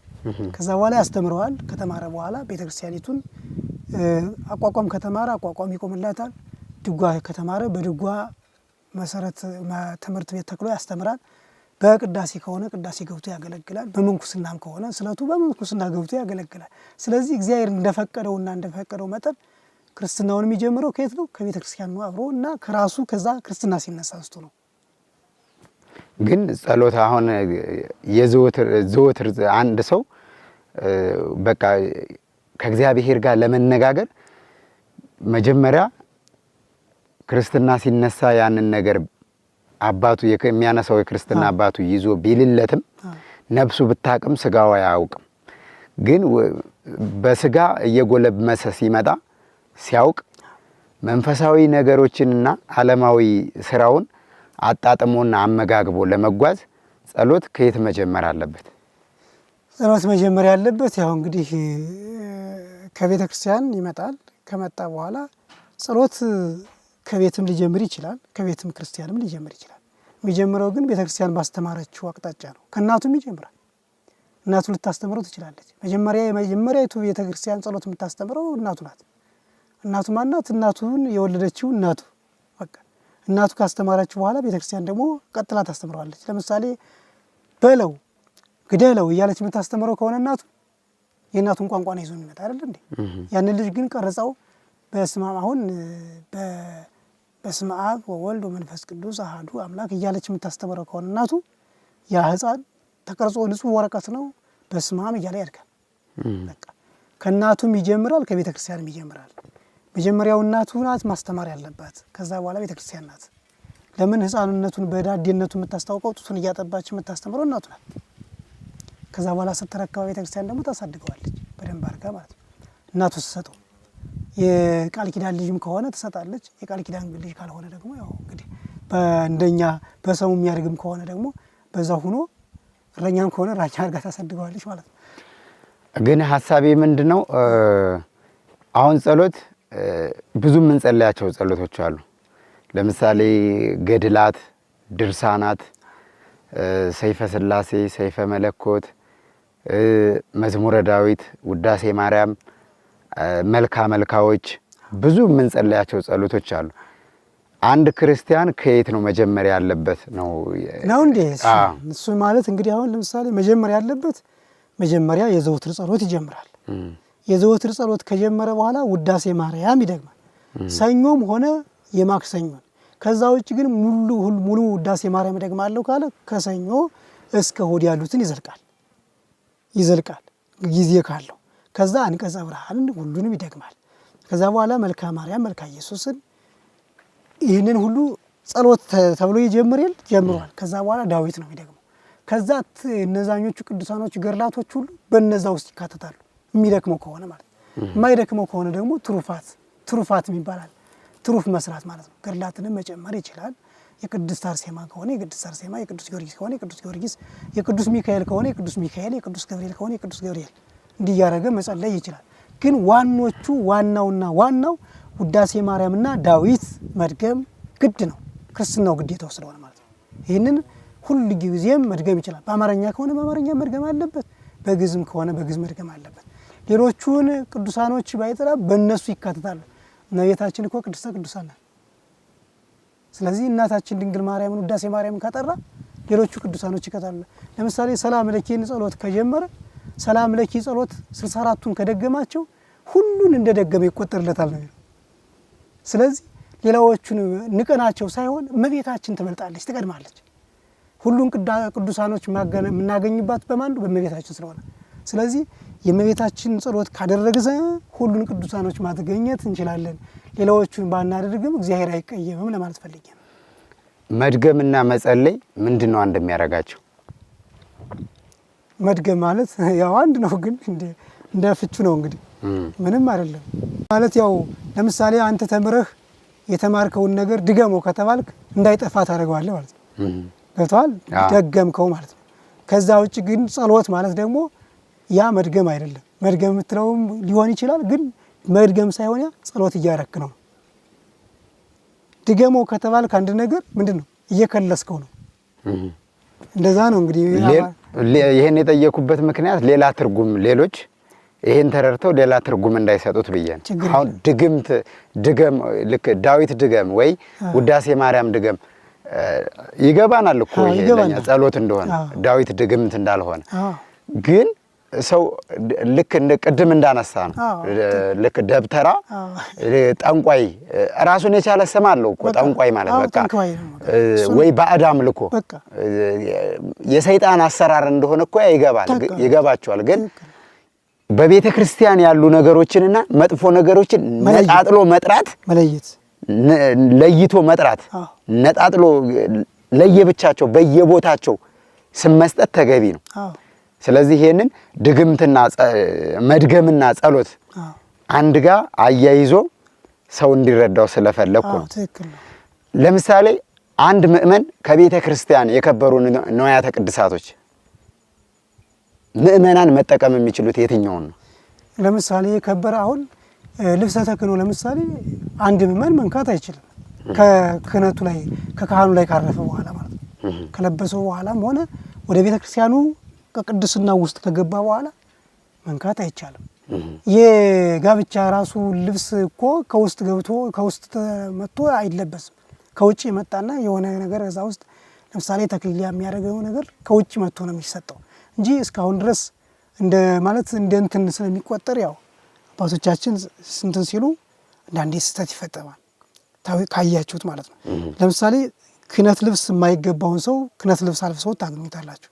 ያ ግን የተገባ አይደለም። ቅዱሳን ለቅዱሳት እኮ ነው የተባለ። ቅዱሱን ለቅዱሱ ነው የሚሰጠው። ቅዱሱን ለቅዱሱ ከተሰጠ ደግሞ የቅዱስናን ልብስ ለቅዱሳን ከውስጥ ገብተው ለሚያገለግሉ ሰዎች ነው። ሰውየው እርኩስ ሊሆን ይችላል፣ ዘማዊ ሊሆን ይችላል። ክህነቱ ግን አለው። ማንም አላነሳበትም። አንተ ልታየው ትችላለህ፣ እግዚአብሔር ደግሞ አላነሳውም ያን ነገር እና ይሄ ስለሆነ ያን ሰው የምትነካው አሁን ልብሰ ተክህኖውን ለብሶ መንካት አትችልም። ልብሰ ተክህኖውን ለብሶ ካወለቀ በኋላ ግን ወንድም ነው ልትነካው ትችላለህ ነው እና ስለዚህ ልዩነቱን አይተዋል። እንግዲህ እናንተ አሁን ለምሳሌ ገዝታችሁ የምታመጡት ልብስ በእጃችሁ እየነካችሁ ልታመጡት ትችላላችሁ። ከዚህ ውስጥ ከገባ በኋላ ግን ተባርኳል፣ ቅድስና ውስጥ ገብቷል። ክርስቶስ መስዋዕት ተፈትቶበታል፣ ራሱ ደሙን አጥንቶበታል። ከዚያ በኋላ መንካት አይቻልም። ካህናት በክህነት ውስጥ ያሉት ብቻ ናቸው መንካት የሚችሉት። ብዙ ጊዜ አዲስ አበባም ወይም ቦታ ስታዩት ወይ ልብሱን ስትስበው ወይ ልብሱን እንትን ሲያደርገው ታየዋለህ፣ ግን አይገባም፣ ተገቢም አይደለም።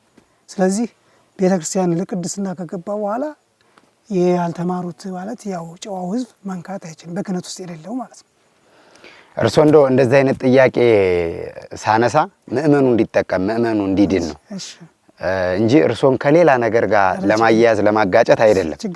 ለምሳሌ የቤተ ክርስቲያን ከከበሩ ንዋያተ ቅድሳቶች መካከል ቅባ ሜሮን ወይም ደግሞ ቅባ ቅዱስ ካህን ያልሆነ ሰው አይነካም ተብሎ ይሰበካል። እውነት ነው። ራሳቸው ደግሞ የቤተ ክርስቲያን ካህናት አባቶች በአውደ ምሕረት ላይ ያወጡና 7 ቀን የተጸለየበት 14 ቀን የተጸለየበት ይሄንን ለበረከት እየገዛችሁ ሂዱ ይሉናል። አሁን እኛ ምእመኑ የቱን ነው ለይቶ መውሰድ ያለበት? እኔ አሁን የምላችሁ ምንድነው ያ ለእናንተ የሚገባ አይደለም። ምእመን ማሰብ ያለበት ማወቅ ያለበትን ማወቅ አለበት።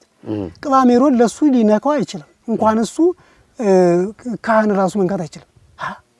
ቅባ ሜሮን እኮ ለመነኮሳትና ቁምስና ላላቸውና ለዚህ በቁምስና ውስጥ ላሉት ሰዎች ለሚያገለግሉ ሰዎች ያን ነው መንካት የሚችሉት። ያኮ ቅባ ሜሮን ማለት ከውስጥ አልፋ ኦኦ ጽላት ዘወፁ ከሚባለው ክርስቶስ ከተጻፈበት የክርስቶስ አጣጥባታ ወይም ምጣቱ ባረፈበት ጽሑፉ ባለበት 10ቱ ቃላት በታዘዘበት በጽላቱ ላይ የሚደረግ ነው። ያን መንካት የሚችል ካህን አይደለም። መነኮሳትን ቁምስና ውስጥ ያሉት ናቸው መንካት የሚችሉት። ከዛ ውጭ ቅባ ቅዱስ ደግሞ መውሰድ አይቻልም። ቤት ከቅድስናው ስፍራ እንዲወጣ አይደረግም። ነውር ነው በጣም። ይሄ ቤተ ክርስቲያን ይሄ አይወክላትም። እንደዚህ የሚያደርግ ሰው ቤተ ክርስቲያን አይወክላትም። ማንኛውም ሊቃውንት ይህንን የሚገድፍ ሰው የለም። ይቅርታ አድርጉልኝ። አይሸጥም። ቅባ ቅዱስ መሸጠት ካለበትም እኔ መግዛት አለብኝ። እጄ ካልሰጠኝ ደግሞ እጄ መግዛት የምችልበት ሀገባው ገዝቼ ለቤተ ክርስቲያን ማስገባት እችላለሁ። ከዛ ውጭ ግን ለራሴ ለግሌ እንዲገዝቼ ያደርገዋለሁ ማለት ይህ ስህተት ነው። በጣም ቤተክርስቲያንን አይወክላትም። ቤተክርስቲያን ያስቀይማል፣ አባቶችንም ያስቀይማል። ከስርዓት ውጭ ከዶግማ ውጭ ነው። ይሄ ቤተክርስቲያኒቱ የምታዘው በአባቶች ካህናትና በአባቶች መነኮሳት የሚሰጥ ነው። ዲያቆን እንኳን አይነካውም። ይቅርታ አድርጉልኝ ልጆች። ቅባ ቅዱስን እኮ ዲያቆን መንካት አይችልም፣ እንኳን ጨዋ ምእመን ማለት ነው። ስለዚህ ይህንን ስርዓት እናንተም በሚዲያ ያላችሁት ልጆች አስተምሩልን። ይቅርታ አድርጉልን። እኔ ምንም አይደለሁም፣ ግን ከኔም ደግሞ የተሻሉ አባቶች ያሉ ሊቃውንቶች ጠይቋቸው። እነሱ አይሸጥም፣ መቅባት ካለብን እኛ ነን። ከዛ ደግሞ ለምጻም ሊሆን ይችላል። ከዛም ደግሞ ከሙስሊምነት ወይም ከምንፍቅና የተመለሰ ሊሆን ይችላል። ያንን ደግሞ ተሰብስበን ካህናቶቹ 7 ወይም 10 ወይም 12 ልንሆን ይችላል፣ ወይም 5 ልንሆን ይችላል። እንደዚህ አሁንን ተሰብስበን ጸልየን ያ የሚጸልየው ምንድነው? ቄደር ጸበል ማለት ነው። ቄደሩን ጸበልን እንትን ከጸለይንበት በኋላ ያን ደባልቀን ማጥመቅ እንችላለን። እንደዛ ነው የሚደረገው። የማውቀው እንደዛ ነው። እኔ ደግሞ ይሄንንማ እንግዲህ ከኔ በላይ ደግሞ እንትን የሚል ማለት የተሻለ ሰው ካለ ደስ ይለኛል ቢነግረኝ። እኔም እንግዲህ ከሞላ ጎደል የቤተ ክርስቲያኒቱን ወከልኳት ማለት አይደለም። ብዙ የሚያውቁ ስላሉ ብዙ ሊቃውንቶች አሉ። እኔ እንዳቅሜ ነው እንደማውቀው አባቶቼ ትንሽ እንደነገሩኝ እንደሰማሁት ነው የምነግርህ። ስለዚህ በዚህ ልክ እኔ ሲነካ አይቼም አላውቅም ነው። መልካም። እሺ፣ በዚሁ ጋር ተያይዞ ለምሳሌ አንድ ሰው በራሱ ሕይወት ውስጥ ብዙ ውጣ ውረድ ይገጥመዋል። ያንን በእግዚአብሔር እርዳታም በራሱ ጥረትም አልፎ መልካም ነገር ላይ የሚደርስ ሰው አለ። ደግሞ ነገሮች ከብደውት ሳይሆንለት ቀርቶ አማራጭ ፈልጎ ወደ ሌላ ቦታም የሚሄድ ሰው አለ። ለምሳሌ አንድ ሰው እምነቱን ቀይሮ ወደ ሌላ ቢሄድና እምነቱን ደግሞ በድጋሚ ተመልሶ የሆነ ጊዜ በንስሐ ወደ እምነቱ ቢመለስ ቀድሞ የነበረው መልካም ስራ ከሱ ጋር ነው የሚመለስ። ሕግ በማፍረሱና ከእምነት በመውጣቱ ያንን አጥፍቶታል ነው የሚባለው ወይስ ከተመለሰ በኋላ ያለ መልካም ስራው ነው የሚታየው? አሁን አንድ ነገር ጥሩ ነገር መጣልኝ። ለምሳሌ አንድ መነኮሳት በገዳማት ይኖራል። ከመጻሕፍት ጋር ነው አያይዙ ምን ነገር አንድምታ ነው ቀል የለም። እና የመነኮሳት ማለት ነው አንዲት ልጅ ያለችው ሰው ነበረ። መነኩሴውን እንግዲህ ምን ይላል መሰላችሁ? የመነኩሴ ያችን ልጅ ይማኛታል። ከዛ በኋላ አባትየው ሰይጣን የሚያመልክ ነው። ያንዲቱ የዚያች ልጅ አባት ሰይጣን የሚያመልክ ስለሆነ ከዛ በኋላ ምን ይላል መሰላችሁ? ሰይጣን አጋንንት በዛ መጣበት። በዝሙት ወር ሲመጣበት ያመነኮሳት ሄዶ ጥያቄ አቀረበ ለዛኛው ሰውዬ። ሲያቀርብለት ምን ይላል መሰላችሁ? ልጄን ስጠኝ ብሎ ይለዋል። ሰይጣን ከውስጡ ስላለበት ሰውየው ምን ይለዋል መሰላችሁ? ቆብክን አውልቅና እሰጥሃለሁ አለው።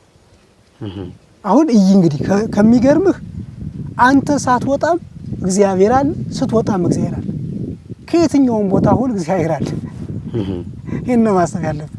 እንግዲህ ያ መነኮሳት ይሄን ሲጠይቀው ቆብክን አውልቅና እሰጥሃለሁ ሲለው ምን አለ መሰላችሁ? እግዚአብሔር መጀመሪያ እግዚአብሔርን ካድ ሲለው ካድለት አጣ ማለት ነው። አየው እግዚአብሔርን ሲክድ ማን ከሱ የሆነ ነገር ይነሳል። የሚነሳ የተሰጠው ሀብት ነው። የጽድቁ ስራ አይደለም የሚነሳው። ገብቶሃል? የተሰጠው ሀብት ግን ይነሳል።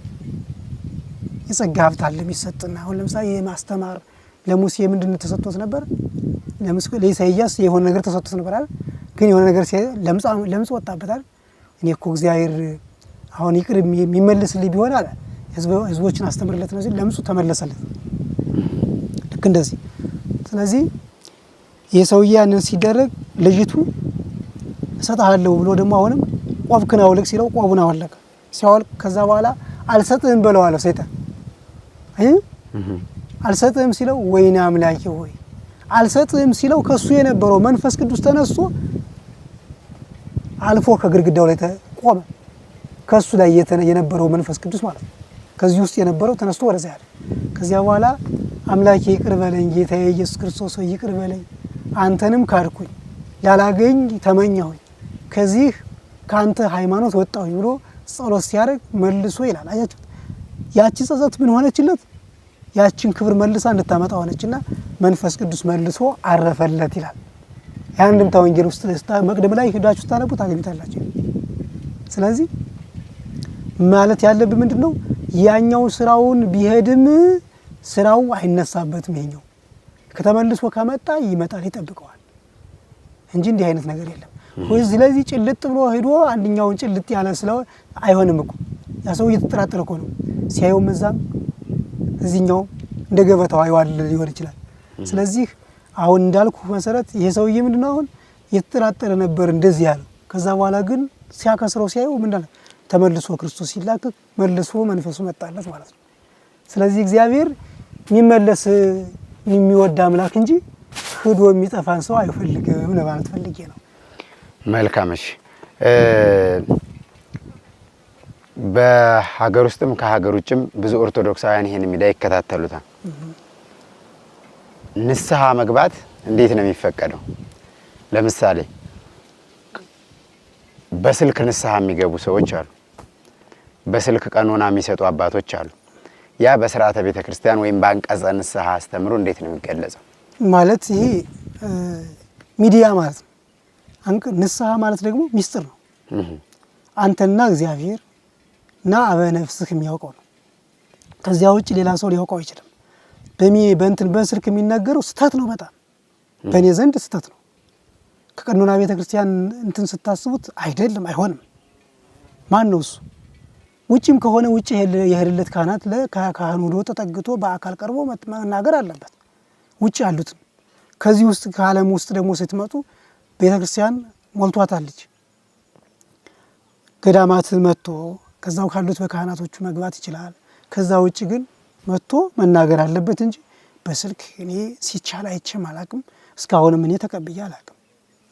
ሲደውሉልኝ ንስሐ ተቀበለ ብዬ አልፈልግም ነው ማለት መጥተህ በአካል እንዲያውም ራሱ ይፍታኝ የሚባል ነገር አለ አይደል? የለም እንዴ? አለን እኮ ማይሰራት ያስን እግዚአብሔር ይፍታ ይላል።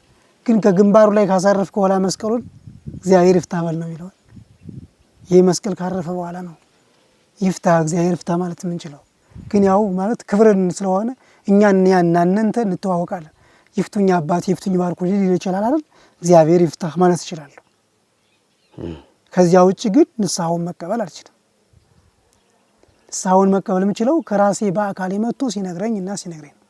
እንደዚህ አይነት ነገር ነው ያለ እንጂ በስልክ እኔ እንጃ። እንግዲህ እኔ እስካሁን ድረስ ከማውቀው እንደዛ ነው። አባቶች የሚያስተማሩኝ ይሄን ነው። ደግሞ ከእኔ በላይ የሚያውቁ በጣም ሊቃውንት አሉ። እነሱን ደግሞ መጠየቅ ትችላላችሁ። እኔ ምንም በትንሿ ነው እየመለስኩላችሁ ያለሁት አቅሜ እስከሚፈቅድ ድረስ ማለት ነው። መልካም። እንደው እንደ አጠቃላይ ወደ መጨረሻው እየመጣን ስለሆነ ለዚህ ለመጨረሻው ዘመን ትውልድ ምን ማስተላለፍ ይፈልጋሉ? ምንስ ይመኛሉ? ማለት ዘመኑ የከፋበት ትውልዱ በአንድ እምነት ጸንቶ በአንድ ትዳር ጸንቶ ተወስኖ መኖር የከበደበት በሰራው ደስተኛ ሆኖ ባገኘው እጁ ላይ ባለው ነገር መርካት የጠፋበት ጊዜ ምን ስለሆነ ይመስለዎታል? እንደው እርሶ ደግሞ መቼም እኔ አሁን የሚዲያ ባለሙያ ነኝ። ለስራዬ እንዲጠቅመኝ ብዬ የሚዲያ ባለሙያዎችን ነው ማግኘት የምፈልገው፣ ወይ ደግሞ የተሻለ ስራ ለመስራት የተሻለ ፕሮግራም ለማቅረብ ከሌሎች ሚዲያዎች ላይ አሰራራቸውን፣ አቀራረባቸውን፣ አቀራረጻቸውን አይቼ የምማረው ነገር አለ። በእናንተ በኩል ሲሆን ደግሞ ለምሳሌ እርሶ ከርሶ በጸሎት ያግዙኛል ብለው የበረቱ አባትን ነው የሚፈልጉት እና እንደዛ ስለሆነ እንደው እርሶ ከርሶም ከሌሎች አባቶችም በዚህ ሰዓት ባለው ክፉ ጊዜ እንደው ወጣቱ ምን ማድረግና እንዴት መስተካከል፣ እንዴት ራሳችንን ማዳን፣ እንዴት እምነታችንን መጠበቅ ይኖርብናል? እሺ እግዚአብሔር ይስጥልኝ። ማለት እኔ ማለት እስከምመልሰው ድረስ እስከተቻለ ድረስ ለመልስና ማለት መቼም እናንተ ውስጥ ሆኖ መቼም እግዚአብሔር የሚያስበው ክፉ ነገር አስቦልን አያውቅም። ለዚህ ትውልድ ክፉ አያስብም። ግን እኛ ከቸርነቱ በላይ ክፋት ሰርተናል። ከቸርነቱ በላይ ነው የምላችሁ። ቸርነቱ እስካሁን ነበረ። ከዚህ በላይ ቸርነቱ ደግሞ ከቸርነቱ በላይ የሆነ ስራ ሰርተናል። ስራችን ደግሞ የከፋ ነው። አለማወቅም ሲሆን በማወቅም የሰራ ሰው ሞልቷል። ለምሳሌ ሰው የተፈቀደልን ነገር አለ። የክርስትና እምነት በሁለት ነገሮች ነው ታቅቦ የሚኖረው። አንደኛው ታቅበህ ኑር ይላል፣ በድንግልና በምንኩስና ነው። ሁለተኛው ተጋብታችሁ ኑሩ፣ ከዚህ ውጭ ከየትም አትኑሩ ነው። ይሄ ደግሞ የክርስቶስ ማክበር ነው። ጧት ብያለሁ። ዘያከብር አባሁ ወይትፌሳ በወልዱ ወበለተ ጸሎቱ ይሰም እግዚአብሔር ፈጣሪ ሆኖ የሚለው ይህንን ሲራክ ምዕራፍ 3 ቁጥር 7 ላይ ነው ያለ። አሁን ይህንን የተናገረ ምንድን ነው? አባቱን ያከበረ ልጅ አባቱን የሚያከብር ልጅ በልጁ ይደሰታል አለ። አባቱ ነው ማለት ነው እንግዲህ ያኛው። ስለዚህ በሚጸልይበት ጊዜ ጸሎቱን እግዚአብሔር ፈጣሪው ይሰማዋል ነው ያለው። አሁን ማንሰማበት ሁላችን ምን ላይ ውስጥ ስለገባን ነው? ከክፉ ስራ ስለተገባን። ሁሉን ክፋት ተማር ነው። ሰይጣን አስተማረን፣ ስትራቴጂ ቀረጸልን፣ ጥሩ አድርጎ አስቀመጠን። ስለዚህ መልካምን ህይወት ለመማር አልበቃንም። የኔ ይህ ምንኩስና ልብስ ካላስተማረው ያን ትውልድ እኔ ምን እሰራለሁ? ምንድን ነኝ? ይሄ ቆቤ ካላስተማረው ያን ትውልድ እኔ ምንድን ነኝ? የያዝኩት መስቀል ካላስተማረው ሰውነቴ አካላቱ ካላስተማረው ያንን ትውልድ እኔ ምንድን ነኝ? ምንም አይደለሁም እኮ።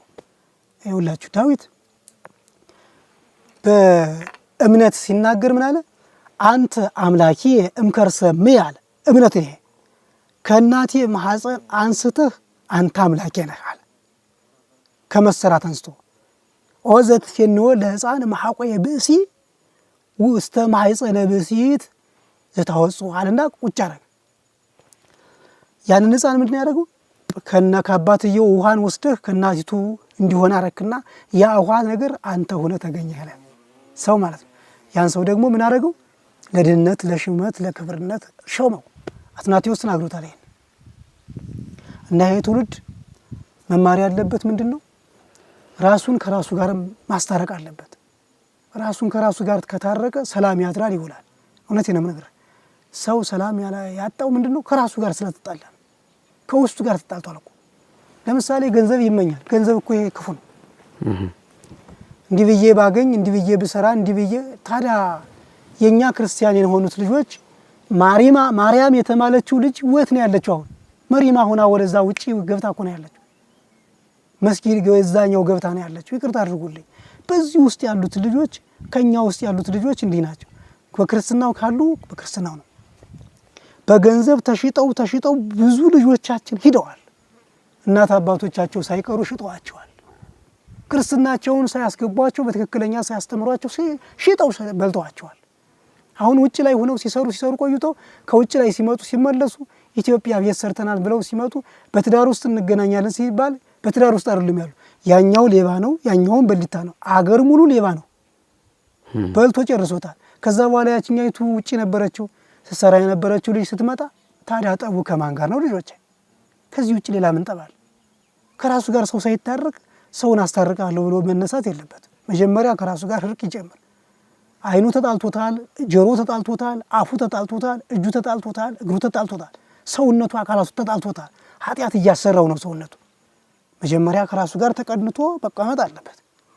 ከዚያ በኋላ ነው ሰላም ማምጣት የሚችለው እንጂ ሁሉም እንግዳ ክርስቲያኑ ነው ጨርቁን ጠቅልሎ ይሮጥ የለ እንዴ? አይደለም እኮ እንደዛ። ግን መታረቅ አለበት ከራሱ ጋር እና ጠቡን ያስነሳ ነው ከራሳችን ነው። ቢዝነስ ፍለጋ ወይም ገንዘብ ፍለጋ ሰው ስለሚሮጥ ነው እንጂ ወደ ሰውነቱ ቢመለስ ሁሉም እግዚአብሔር ለዚህ ትውልድ ምሕረት ቸርነት ያላደረገበት ጊዜ የለም። አሁንም ምሕረት ማድረግ ይችላል ነው። ስለዚህ ለወደፊት እኔ የምነግራችሁ ልጆቻችን እንደው እንደ እግዚአብሔር ፍቃድ ትውልዱ ከኛ መማር ካለባችሁ የምታደርጉትን ነገር ሁሉ አስራታችሁን ከእግዚአብሔር ላይ ያስቀምጡት። ሰጥቷችኋል። አስራታችሁን ከእግዚአብሔር ላይ ስታስቀምጡት መልካም ነገር ከእናንተ ላይ ይመጣል። ለምሳሌ ቅድምም ልናገረው ጀምሬ ነበር። አስራት ማለት 1000 ብር የሚያገኝ ሰው ከሆነ 100 ብር የክርስቶስ ነው፣ ሌላ ነገር የለም። 100 ብር የሚያገኝ ከሆነ 10 ብር የማን ነው? የክርስቶስ ነው። ስለዚህ እንዲህ እያደረገ መስራት አለበት። ያ ሰው እንዲህ ከሆነ አስራት በኩራቱን ከ10 እጁ የሚከፍል ከሆነ እግዚአብሔር ከሱ ጋር ዘወትር ከትውልዱ ጋር አለ ነው። እና እናንተ ልጆቻችን በሚዲያም ስታቀሩ የኛ ልጆች አካል ናቸው፣ የቤተ ክርስቲያን አካል ናቸው። የቤተ ክርስቲያን አካል የሆነውን ነገር ሁሉ እንደው ጠጋ ያላችሁ አባቶችን ጠይቋቸው። እኔን ላትጠይቁ ትችላላችሁ፣ ግን ትላልቆች አባቶች አሉ በሚዲያ የሚቀርቡላችሁ። እኔን ላታገኙ ዛሬ ብቻ ልታገኙ ትችላላችሁ፣ ግን እነዛን አባቶች ደግሞ አግኝታችሁ መጠየቅ ያስፈልጋል። ለእኔም ለራሴ ማን እንዳለኝ ያውቃለሁ። ለእኔም ለራሴ ማን እንዳለኝ ምላችሁ ለእኔም ለራሴ ምን እንደምተች ያውቃለሁ ለማለት ፈልጌ ነው። ከጀርባዬ ብዙ ነገሮች ስላሉብኝ እግዚአብሔር እስከሚያነሳልኝ ድረስ እኔም ከራሴ ጋር እስከምታረቅ እግዚአብሔር ጊዜ ይስጠኝ። ጨርሻለሁ። ለምሳሌ ክርስቶስ አዳነን ብሎ ለመናገር ክርስቶስ እንደተሰቀለ ክርስቶስ እንደሞተ ሞትን ድል አድርጎ ከመቃብር እንደተነሳ የሚያስረዳን ወንጌል መጽሐፍ ቅዱስ አለ። ሰይጣን ግን ስትራቴጂ ቀርጾ ኃጢአት አሰራን ብሎ ለመናገር ማረጋገጫው ምንድን ነው? ኃጢአት አሰራን የምትለው አሁን አንተ ሳታስበው የሆነ ነገር ልትሰራ ትችላለህ።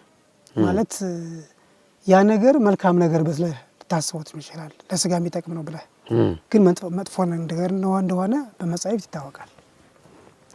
ሰይጣን አሰራይ ብለህ የምትሰራው ምንድን ነው? የማትፈልገውን ነገር ሰርተው ስትገኝ ነው።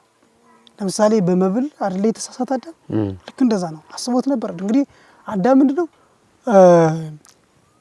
ወይ ቤሎ እግዚአብሔር ለአቡነ አዳም እንግዲህ ለአቡነ አዳም ሁር ውስተ ገነት ሀባሉ አዳም መስፍነ ኩሉ ዓለም ሂድ አዳምን እንዲህ አለው። እንስሳዎቹ ናቸው መጥተው የጠየቁትን ያን ጥያቄ።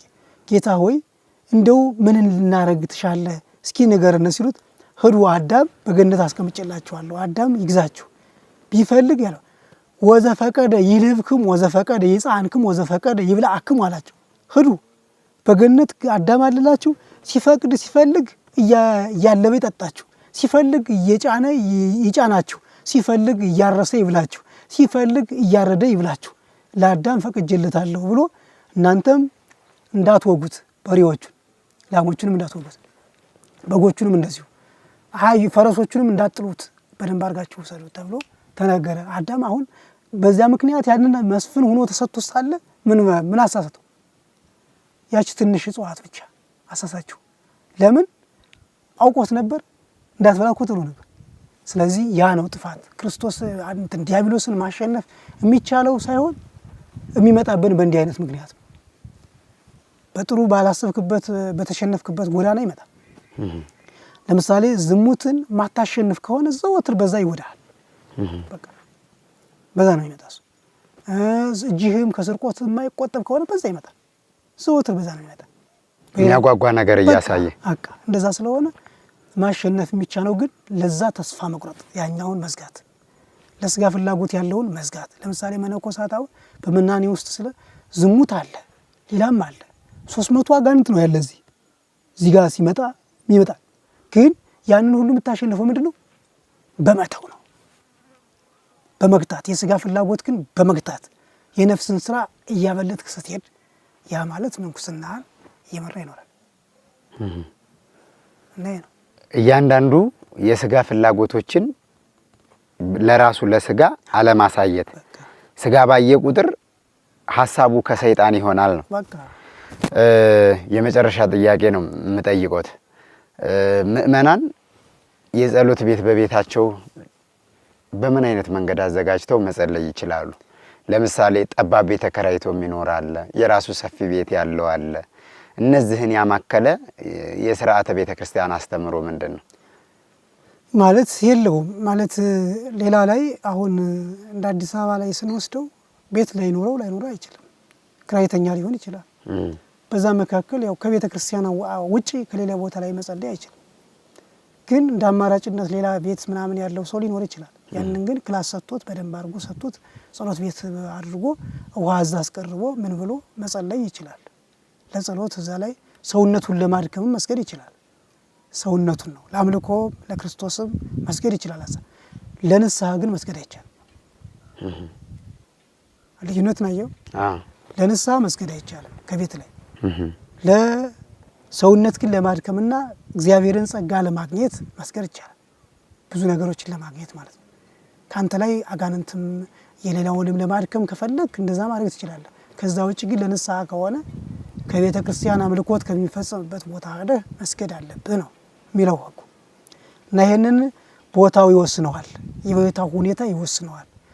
ብዙ ቤት ያለው ሰው አለ፣ ደግሞ አንድም ቤት የሌለው አለ፣ ክላስ ብቻ ያለችው ቤት አለ። ግን ያ ሲሆንበት መቼም ተኛ አይባልም አይደል? ሰው ልጅ ብቻ ተኝተህ እደር አይባልም። ጊዜዎች አሉት፣ ሰዓት የተሰጧቸው አሉ። ለምሳሌ አንድ ክርስቲያን 3 ሰዓት ይጸልያል፣ 6 ሰዓት ይጸልያል፣ 9 ሰዓት ይጸልያል ሌሊት። ቀን ላይ ደግሞ እንደዚሁ 11 ሰዓት፣ 3 ሰዓት፣ 6 ሰዓት፣ 9 ሰዓት በአጠቃላይ ሲደመሩ ስንት ናቸው? 7 ናቸው። ስብሐ ለዕለትየ ሲባሐከ ነው ያለው። በቀን 7 ጊዜ አመሰግንሃለሁ ብሎ ነው ቅዱስ ዳዊት ያሰበው። ስለዚህ በእነዚህ ስርዓቶች መመራት ያስፈልጋል። አንድ ክርስቲያን በዚህ ነው የሚመራው። አንድ የጸሎት አባት ወይ አንድ ምእመን ሰይጣንን የማዘዝ ደረጃ ላይ የሚደርሰው ምን አድርጎ ወደ እግዚአብሔር ሲቀርብ ነው? ለምሳሌ አንዳንድ እናቶች ወይም አንዳንድ አባቶች ሰይጣንን አዘዝኩት፣ ሰይጣንን እንዲያገለግል አደረግኩት፣ ወይም ደግሞ በገድላት በድርሳናት የምናገኛቸው መልእክቶች አሉ። ሰይጣንን ማዘዝ የሚቻለው እርሶ ለምሳሌ አሁን በተሰጦት ጸጋ ከአንድ ሰው ላይ ከአንድ በሽተኛ ታማሚ ላይ በሰይጣን ተይዞ የነበረበትን ደዌ መፈወስ የሚቻለው በምን አይነት ደረጃ ነው? ማለት ያው ሀብቱን የሚሰጥ ክርስቶስ ነው። አንተም እኔም ራሴ የተሰጠኝን ሀብት ላውቀው አልችልም። እማውቀው ማን ነው? ያ ሰውዬ ተፈውሶ ሲድን አውቀዋለሁ። ላውቀው የምችለው ክርስቶስ ከኔ ላይ ሆኖ እንደፈወሰ ነው ማቀ እንጂ እኔ ሆኜ አይደለም። አሁን ማስረዳ ለምሳሌ ማንኛውም ሰው የተሰጠውን ጸጋ የሚያውቅ ቢሆን አገር አይተርፍም። እግዚአብሔር ድብቅ አድርጎ ነው የሚሰጠው። ያንን ነገር አላውቀውም። ለምሳሌ የሚሰጥ እሱ ነው። ሙት ልታስነሳ ትችላለህ እኮ ያ ግን ላንተ አይደለም። በዛ ውስጥ የምትጀረግ ከሆነ ሰይጣን ነው። በከንቱ የምትጀረር በከንቱ ጀሪካል ወይም በከንቱ ከፍተኛ ከንቱ ውስጥ የምትገባ ከሆነ አንተ ምንም አይደለህም። ያን የሰራ ማን ነው? እግዚአብሔር እኮ እነ ቅዱስኛም አስተምረውናል እኮ እና ሐዋርያው ቅዱስ ጳውሎስና ዮሐንስ እኮ አስተምረዋል። ሲመጡ ወደ ቤተ መቅደሱ ሲወጡ ምንድን ነው ያሉት? አንድ ለምጻም ተኝቶ ያዩታል። ወደኛ ተመልከት ነው ያሉት። ወደ እነሱ ሲመለከት እኛ ወርቅና ብር ልንሰጥህ አይደለም፣ ግን ከኛ ላይ በጥቂቱ ክርስቶስ የሰጠኝና ሀብት አለ፣ እሱን እንሰጥሃለን ያሉት። በኢየሱስ በናዝሬቱ በኢየሱስ ክርስቶስ ተነሳና ተንቀሳቀስ ሲሉት ያለ ምሻ ተነስቶ ተንቀሳቀሰ። ቤተ መቅደስ ይዘውት ገቡ። ያዳኑኝ እኮ እኔ ናቸው፣ እኛ አዳነን፣ በእኛ ላይ የከበረው ኢየሱስ ክርስቶስ ነው ያዳነን እያሉ ነው የመለሱለት። አየህ ከንቱ ውዳሴ ክፉ ስለሆነ እና ስለሆነ ጸጋህን የምታውቀው እግዚአብሔር ብቻ ነው እንጂ አንተ የምታውቀው ብትሆን የምትተርፍ አይደለም፣ ተንሸራተህ ትወድቃለህ ነው። እግዚአብሔር ግን ድብቅ አምላክ አድርጎ ነው የሚሰጥህ። ለአንተ ድብቅ ነው፣ ድብቅ አድርጎ ነው የሚሰጠው እንጂ የሚታወቅ ሆኖ የሚታወቀው እኔ እኮ አስነሳሁት የሚል ያ ከንቱ ነው፣ አይሆንም። ስለዚህ የእግዚአብሔር ጸጋ የተሰጠው ሰው በምእመን ደረጃ ቢሆንም በምንኩስና ደረጃ በሃይማኖት ደረጃ ቢሆንም ሊያውቅ አይቻል እንጂ እግዚአብሔር ከሰጠው ግን በተሰጠው መክሊት ማገልገል ይችላል። ያማ ይቻላል እኮ ያማ ሁሉም እኮ እያገለገለ ነው። መክሊት ሰጥቶ የለ እንዴ? ወቦ ለዘዋቦ አደ መክሊት ይኸው ያችን እኮ አንዲት ብር ሰጥቶት አይደል እንዴ? በይቻ አትርፈው ሁለት አድርገህ አንጣ ሲባል ኧረ ፈርቻለሁ ይቺ ብትጠፋብኝ ሳብሎ ድብቅ ነው ያደርጋት አይደል? መክሊት ናት ያች። ሁለት ተሰጥቷል አይደል? አራት አድርጎ አመጣ አተረፈ ማለት ነው። ስለዚህ በዚህ መክሊት ማትረፍ ትችላለህ፣ ግን ካንተ ውስጥ ማን እንዳለ ማወቅ አትችልም ነው በቃ። የሚየሰጠህም እርሱ ነው፣ የሚፈውስልህም ራሱ ነው። የቅዱሳንን ስም ጠርተህ የምትፈውስ አንተ አይደለህም፣ እግዚአብሔር በሰጠህ ሀብት ነው በቃ። ይህንን ማወቅ አለብህ አንተ። እኔና አሁን እኔ ለምሳሌ ባዶ መሆኔን አውቃለሁ፣ ምንም እንደሌለኝ ማለት ነው። ምንም ጥበብ እንደሌለኝ አውቃለሁ። ማን ነው ጥበቡን የሚሰጠኝ? እግዚአብሔር ነው። የሚጭነው ወይም የሚቀባው ክርስቶስ ነው፣ ወይም አንተን የሚሾም እሱ ነው። ስለዚህ እንግዲህ ይህን ይመስላል የጸጋ ስጦታ ብያለሁ ቅድም። የተለያዩ ናቸው ነው በቃ። ለአንዱ የመዘመር፣ ለአንዱ የመስበክ፣ ለአንዱ የመቆም፣ ለአንዱ ደግሞ ዝም የማለት፣ ለአንዱ ደግሞ ቁጭ ብሎ እንዲያስተምር ያደርገዋል።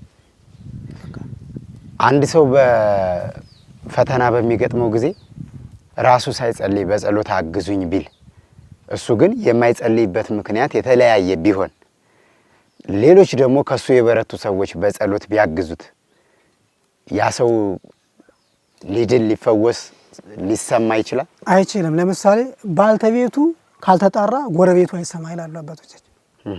አንተ ተኝተህ እኔ ብጸልይልህ አንተ ካልተጋህ እንዴት ለምሳሌ አንተም ማገዝ አለብህ።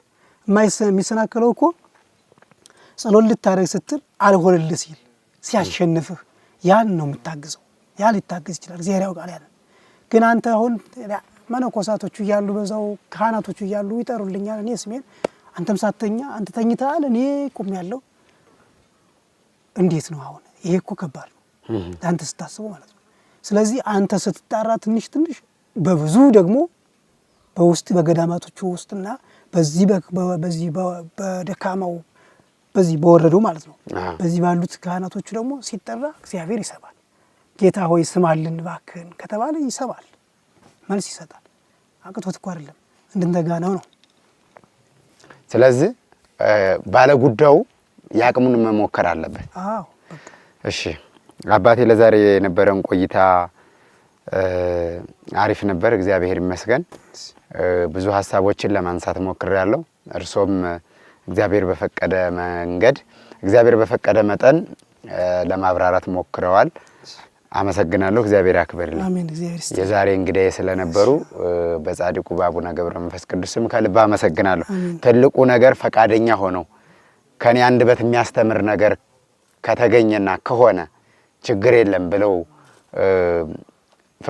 ፈቃዶትን መስጠቶት በራሱ ለኔ ትልቅ ክብር ነውና አመሰግናለሁ። እግዚአብሔር ይስጥልኝ። እኔ በጣም ነው የማመሰግን። ማለት እኔ ምንም አቅምና ምንም ነገር ኑሮኝ አይደለም፣ አሁንም ማለት ልጆችህ ወይም በልጆቻችን የሚያዩን እኔ አቅም ኑሮኝ አይደለም፣ ግን እግዚአብሔር በሰጠኝ ጥቂት እንኳ ነው በቃ ትንሽ እንኳ ብትሆን በሰጠኝ በዚች ዕቃ ሆኜ በማገለግላት ይችን ነገር የምችለውን ነገር መልስ ካለኝ በመልስ ምን ችግር አለ? ስለዚህ እናንተንም አመሰግናችኋለሁ። እግዚአብሔር ይስጥልኝ። እንግዲህ በሰላም ያገናኘን እግዚአብሔር ይስጥልኝ። እሺ፣ በመላው ዓለም የምትገኙ ኦርቶዶክሳውያን ዛሬ ከአባታችን ከመላከ ልዑል ቆሞስ አባ ገብረ ጻድቅ ጋር የነበረን ቆይታ ይህን ይመስል ነበረ። በቆይታችን የተለያዩ የምእመናን ጥያቄዎችን ለኔም ጥያቄ የሚሆኑብኝ ነገሮች አንስቼላችኋለሁ። እነሱም ደግሞ በሰማችኋቸውና በተከታተላችኋቸው መልኩ ማብራሪያ ሰጥተውኛል። በዚህ ቆይታችን ብዙ ነገር እንደተማራችሁና እንደተጠቀማችሁ ተስፋ አደርጋለሁ። ባለሙሉ እምነት ነኝ። የጻድቁ አባታችን የአቡነ ገብረ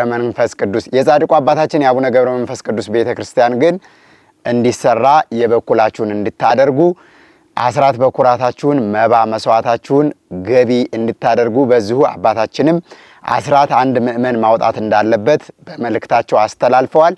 ለዛሬ ከኛ ጋር ስለነበራችሁ እጅግ አድርጌ አመሰግናለሁ። በቀጣይ እስከምንገናኝ ድረስ ቸር ሰንብቱ።